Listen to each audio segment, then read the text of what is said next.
All right, welcome to The Explainer. Today, we're putting on our hard hats and grabbing our tool belts because we're going to figure out what it really takes to build a solid C-sharp application, from the ground up.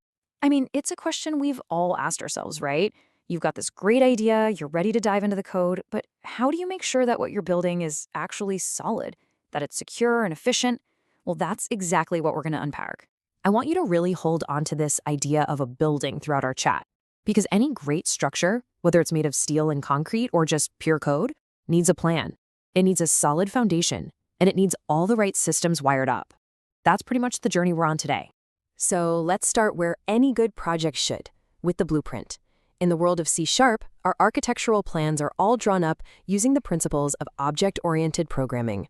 OOP is our architectural style. So instead of one long tangled mess of instructions, we create these little self-contained things called objects.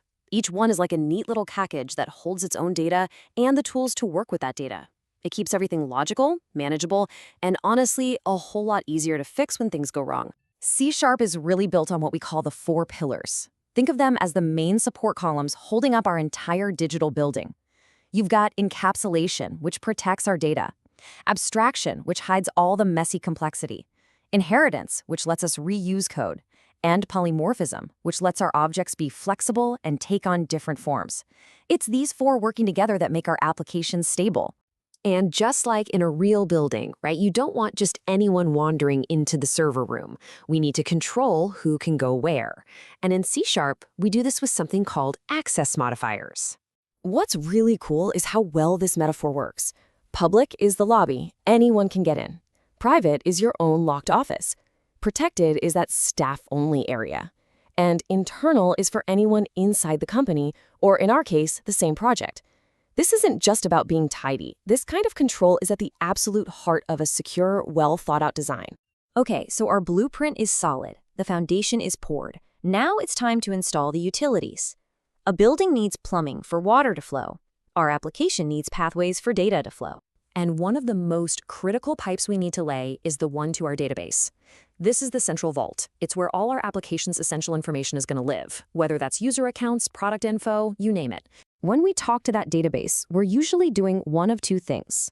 We're either reading information using a command like execute reader that just gives us back a stream of data, or we're changing information using execute non-query to insert new records, update old ones, or delete them. That's the fundamental back and forth. You're either getting data or you're modifying it. But what if you need to take one of those objects we talked about and save it to a file, or maybe send it across the internet? Well, that's where serialization comes in. It's like neatly packing up an item in a standardized shipping box so it can be stored or transmitted. Then later, deserialization just unpacks that box and puts the item back together perfectly. And of course, our data doesn't always come from our own private database. A lot of the time, our applications have to reach out into the wild, out onto the internet, and pull information down, say from a web page or an API. It's just another crucial piece of our data plumbing. All right, our building has a structure, and it has its plumbing. Now it's time to flip the breaker. We need to install the electrical and communication systems that bring this whole thing to life.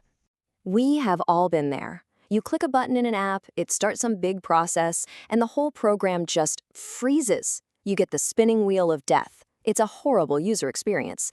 So how do we get our app to do heavy lifting without locking up? The answer in modern C# is the Task Parallel Library, or TPL. This is our high-performance electrical grid. It takes the incredibly complicated job of running multiple things at the same time and makes it much, much simpler. It's what makes our app feel fast and responsive, especially on today's multi-core computers. Okay, so the app is fast now, but what about internal comms? If one part of our application finishes a big download, how does it tell the other parts of the app that the file is ready? We need an internal announcement system. This is where events are so brilliant. You see, a delegate is kind of like a direct phone line. Anyone with a number can call it. But an event is more like a secure PA system. Only the owner of the event can get on the microphone and make an announcement, but anybody who's tuned their radio to the right frequency can listen in.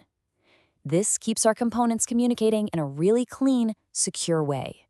We're in the home stretch now. The building is constructed, it's wired, it's plumbed. This final phase is all about the safety inspections, the emergency plans, and of course, the ongoing maintenance. Things will go wrong. It's just a fact of programming. An exception is basically the fire alarm going off in our digital building. Instead of just letting the whole thing crash and burn, C# gives us a safety procedure, the try-catch block. It lets us catch the emergency and handle it gracefully. And like any good safety plan, there are best practices. This is your checklist. Be specific about what kind of errors you're looking for. Always use a finally block to do essential cleanup, no matter what happens. And please, log the exceptions so you can figure out what went wrong later. It's all about handling problems with intention.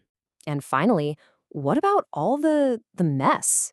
The leftover memory and objects our app uses while it's running. We can't just leave that junk piling up. Thankfully, C# comes with its very own automated cleanup crew, the garbage collector. The way the garbage collector works is simple, but it's brilliant. First, it walks through the application and marks everything that is still actively being used. Then, it sweeps away all the unmarked trash. And finally, to keep things tidy, it compacts all the remaining objects together to clear up memory. It's an incredibly efficient automatic maintenance system. And even though the garbage collector is automatic, we can make its job a lot easier. Doing things like using statements for resources, or just avoiding the creation of tons of temporary objects. That's key. The real goal is to work with the garbage collector, not against it. That's how you write really clean, memory-efficient code. So there you have it. From the OOP blueprint to the data plumbing, the electrical wiring of TPL, and the safety and cleanup systems, we've toured the entire construction site. These are the tools, the core principles for building something truly robust in C#. The only question left is, what will you build with them?